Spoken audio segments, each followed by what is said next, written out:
rings collector, a rings collector, a rings.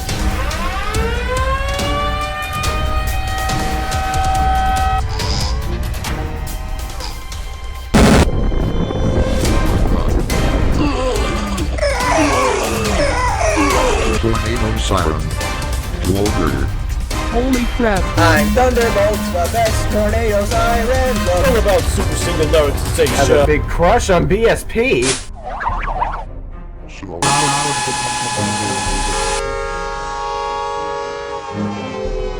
some logo.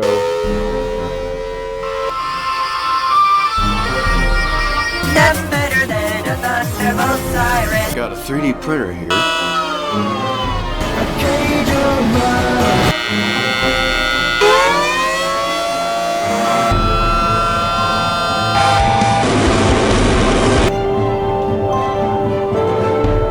The Tempest Cola Freestyle Machine. I'll be using this amplifier.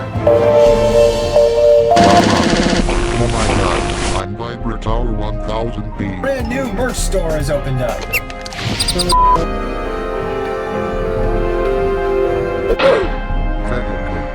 Oh my You know, a bit of a darker side to my personality.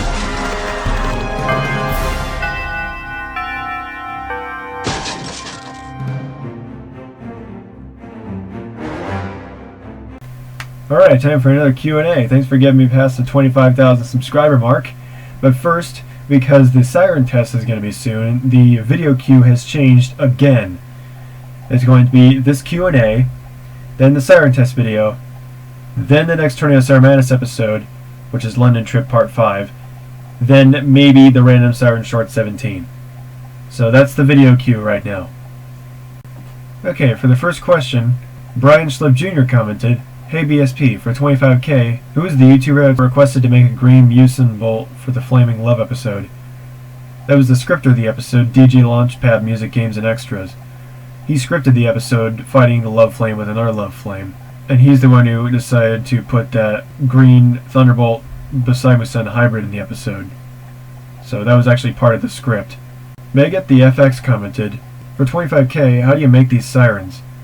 "I just 3D print them. Speaking of which, the Ringslim PBM10's reprint is almost done.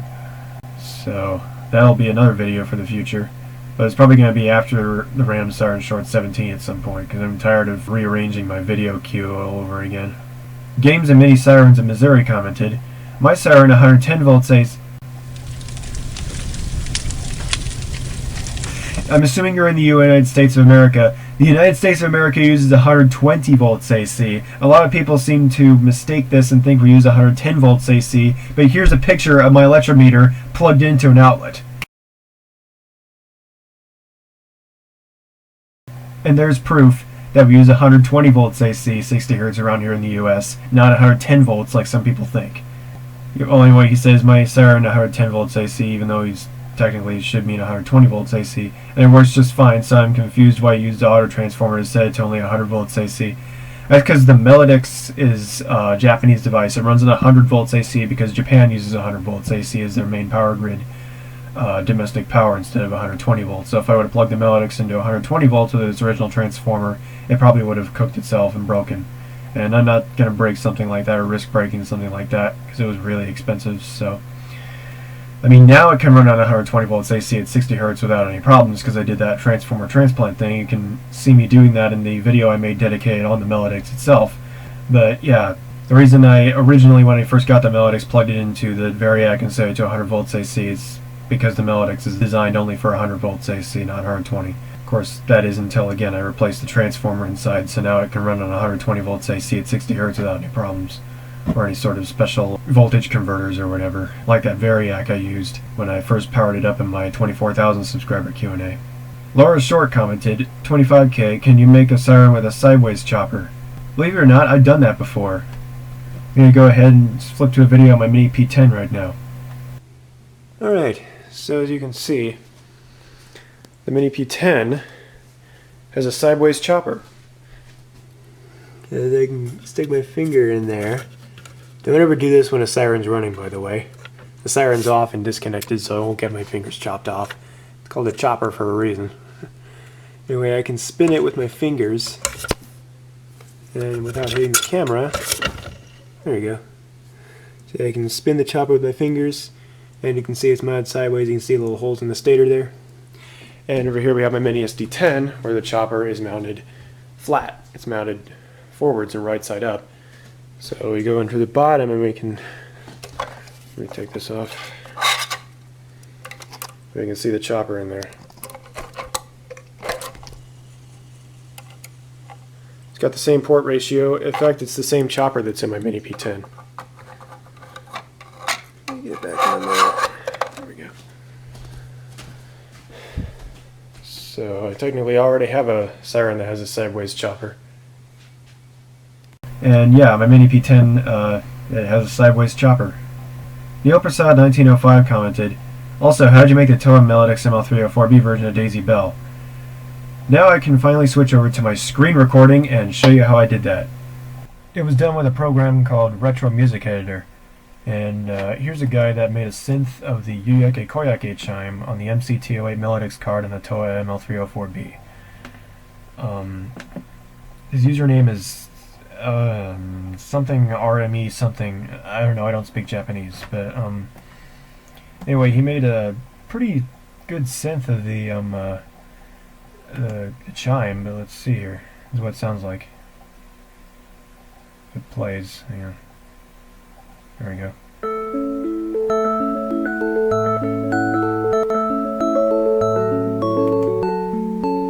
So there is part of it right there. That's what it sounds like. And he also included the link to download the Retro Music Editor file of this chime he made. So that way you can, like, you know, edit it or do whatever you want with it, I guess. I don't know. But anyways, what I did is I downloaded Retro Music Editor, because I have it open right here, and then downloaded that file, that RME file, and here's the MIDI, the Yuyake Koyake MIDI. So you got the main part right here, Yuyake Koyake something something something, something like that. It's made up of like 2 or 3, I think maybe even 4 different channels here, different sounds, like an FM sound source simulator and 3 sine waves, and some of them different octaves here. And then we got the background part, which is made up of, I think, the same sine waves but a slightly lower volume. As you can tell, it's like a faded pink. And different octaves, and there's the FM sound source simulator. Then we got 5 down here for the bass of a different emulation, because this is the one that makes that piano sound, or sort of like the ML304B piano sound, but it's more like a bell piano than an actual piano sound. It's not the same piano sound used in the Radio Exercises chime. It's slightly different than that. It's the same piano that's used on the Love Is Blue chime, though.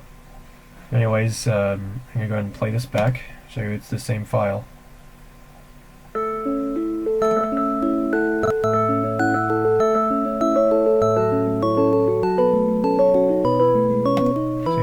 The same thing. Anyways, so you can tell the buttons are all labeled in Japanese too. But anyways, what I did here is I recorded each one of the notes. I rearranged the notes so that way it's one note at a time, sort of. It's kind of the same thing I did with the Cool Toys keyboard thing, except there was no line input thing required here because the program was right here. I just kind of played the notes back and recorded them on Audacity, one note at a time as I moved them around, and just deleted the other ones over here. And then did the same with the others, like these 5 here, these 4 here, and then these 4 here. Sorry if I seem to be talking gibberish, but I don't really know how to explain this in a understandable way, because my brain is kind of fried sometimes. But anyways, after recording those sounds, I sampled them in Mixcraft using the Omni sampler. And this is the Daisy Bell file of the ML304B. Right here we got the piano thing, which I'll go ahead and give you a demo of what the sampled piano sounds like. As you can tell, it's with the Omni sampler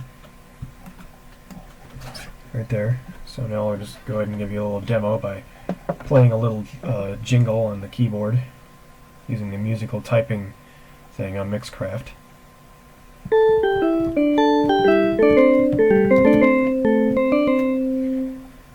Anyway, that's what the piano synth thing sounds like. I got the bell tine right over here.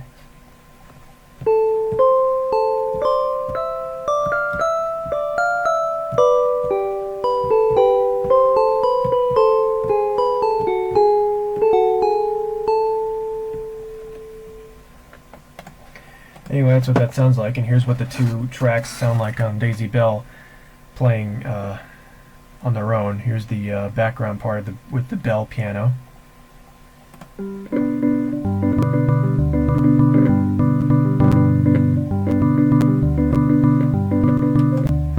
Sorry, it sounds a little glitchy, but I'll show you a non-glitchy playback, which is a wave file, after I show you a little bit of the MIDI here. Here's the main part of the song with the bell tine.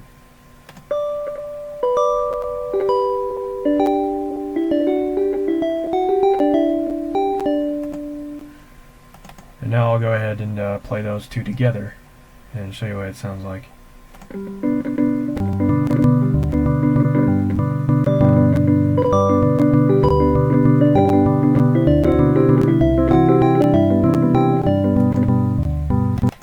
But then I mixed down these into a wave file, so that way I can play it back on an audio device, like my computer or on Audacity or Movie Maker or whatever. So here's the actual song, non-glitchy this time.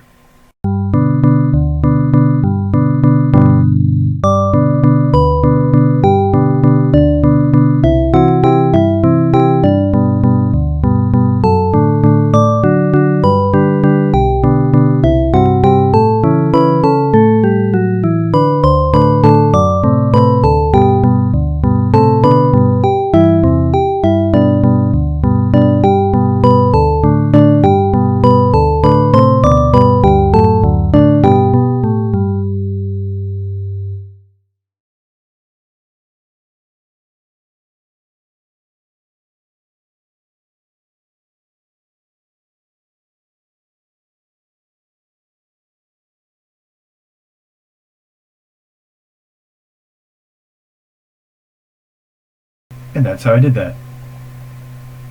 Stefan Sabo commented, 25k Q&A question. Can your MIDI beside Musen do the alternate whale, or can you do it in another video? The MIDI beside Musen can really do whatever tone I want it to. I can play a certain tone from an MP3 player through the amplifier to it and make it do alternate whale. I could synthesize an alternate whale tone on Audacity and put it on my MP3 player, because I don't have a Siren controller. So I still gotta use the MP3 player for a tone if I ever want to play any tones on the MIDI beside Musen. Or I could just make my own Siren unit, kind of like what I did with the Mega Blaster Jr., and just do the alternate whale manually like I do with the Mega Blaster Jr. with some push buttons and good finger timing. Selmaria commented, question for 25k. Is the Hickory Ridge Park 2001 Siren still broken? No, that was fixed several years ago. It still works fine today. And it will work again in a couple days, because the Siren test is in a few days. So yeah, hopefully it'll work, because you can't predict the future. Nobody can. And his rusting control box is a good thing for Sirens. My local 2001 Siren I call the Liberty 2001 is rusting quite bad. Well, rust is generally not good for any metal, but if the rust is bad enough, in theory, it could potentially get like holes in the control box, and rain could leak into it and cause a Siren malfunction.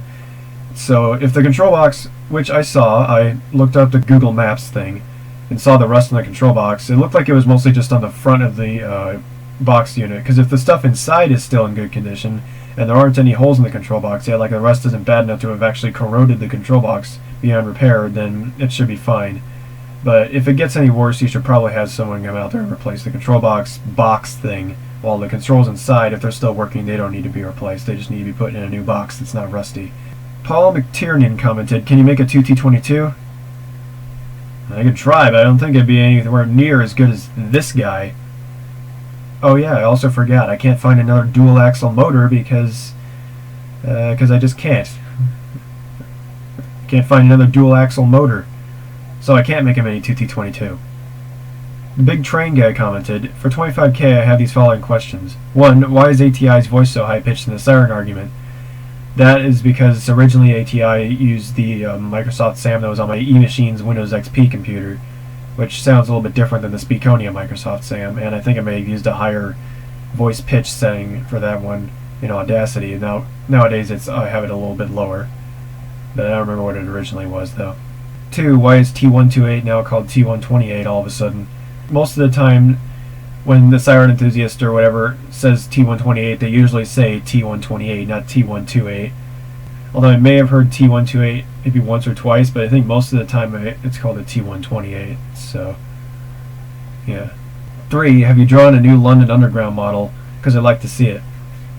No, I have not drawn that yet, but if the next script for London Trip includes the London Underground, then I'll draw it, because I draw the things as I make the episode. The only things that are already pre-drawn are the characters and some props. Like mostly just small props, like the Tempest Cola cans, the cell phones, the little Thunderbolt pistols. Those are all pre-drawn and put in the TSM characters folder. But yeah, I'll draw a new London Underground model if I get around to it when I make the next episode of TSM, if the next episode of TSM features the London Underground. And 4, could you do a mini Carter and a mini CS6? Also, how's Rejected by an Angel coming on? Excuse me. Like I already said, I can't do a mini 2T22 because I'm lacking a dual axle motor. So I also can't do a mini Carter because the Carter is basically the British version of a 2T22. It's just a 2T22 flipped sideways and the horns removed and powered by I think a 480 volt AC 50 Hz motor instead of a 240 volt AC 60 Hz motor, like what the 2T22 uses, I think. For the CS6, I tried making a solenoid or something that closes off the intake, but the motors I use have way less torque than they do speed. So when I close off the intake, the chopper motor speeds up dramatically, so a pulse signal would sound more like a backwards whoop signal. You go like it wouldn't pulse very well because of the way the motor is. Now this isn't the case with my music siren because the motor has a lot more torque, but it is the case with most of my other mini sirens because of the motors I use.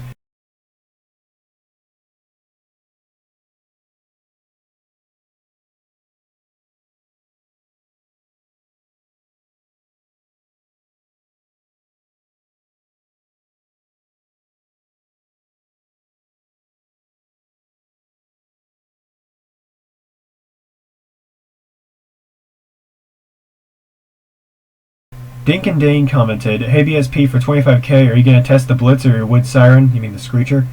Also, can the Mini beside Sam play other signals with this new sound source? Okay, for the Blitz and the Screecher are way too loud to be tested outside. Plus, if I run them for more than just a few seconds, it might burn out the motor. So no, I'm not going to be testing those outside with the sirens anytime soon because they're a bit too loud. And about the Mini beside Musen, the melodix can only play chimes. If I want a Mini beside Musen to play a signal, I need to use a separate unit that can make siren sounds, or use an MP3 player with a synthesized siren tone, like I do on Audacity sometimes, put on it. Because that's how the Mini beside Musen used to work. It had synthesized siren tones, electronic siren tones, put in an MP3 player that lasted 3 minutes, and I played them back when the siren in the neighborhood went off.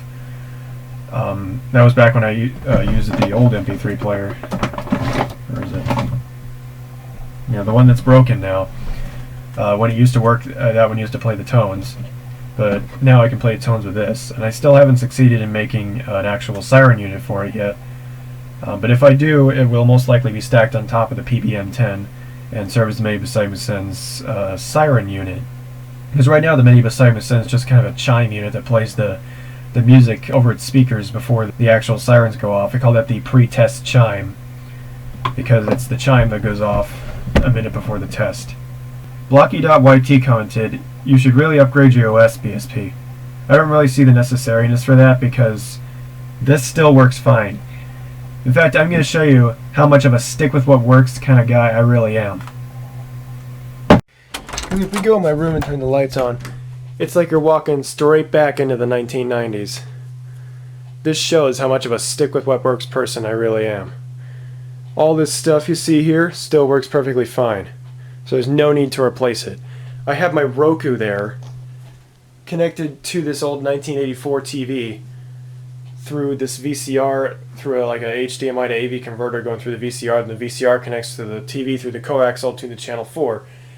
So, and I got so many devices connected to it, I got to switch between them using this switch box with all the AV cables plugged into it. So yeah, my room's sort of like a mix of new and old technologies, because I got my laptop in there, I got my old computer over here, which is what Tornado Ceramitis first started on. I got my phone for newer technology, and then we got older stuff like my alarm clock over here, which has a cassette deck in it that needs a new belt because the tapes are running all wonky. They're not eating the tapes though, so you don't have to worry about that. So yeah, this really shows I am a stick with what works kind of person, and nobody can change me but me. So I'm not getting rid of that laptop until I absolutely can't use it anymore. And that's a clock with blockheads on it.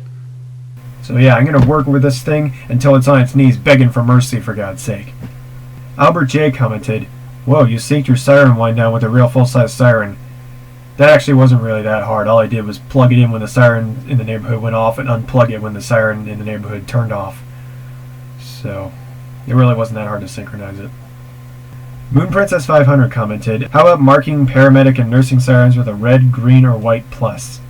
I could maybe do that if I finish the Corona-fied episode of Tornado Siren Man. I still haven't finished scripting that yet because I've got so many other videos I'm working on and projects, but if I ever do finish that, along with the Yamaha script, that is a possibility.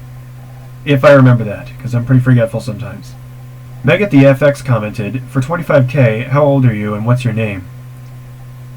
That is top secret information that will never be revealed. Link Smokes 420 commented, "Is the Rinksland Medley a real product or is it a concept? If so, very interesting concept. The Rinksland Medley is not a real product and Rinksland is not a real company. All that Rinksland stuff is all just only existent in Tornado Siren Madness World and your imaginations. None of the Rinksland things are real products. So things like the Chime Station, the Medley, the KTK5S, and the SC1, like what I mentioned of in the 24K Q&A, those are all just fake products. Those don't all exist in the real world. The melodix is real though, and it's by a company known as Toa, which is a real company, and they make audio equipment and like PA systems and the melodix, as well as speaker horns and other stuff, and amplifiers like the one I use in the melodix right now. So yeah. Anyways, that's all the questions and answers I have for this Q&A. This is Broken Solar Pal signing off.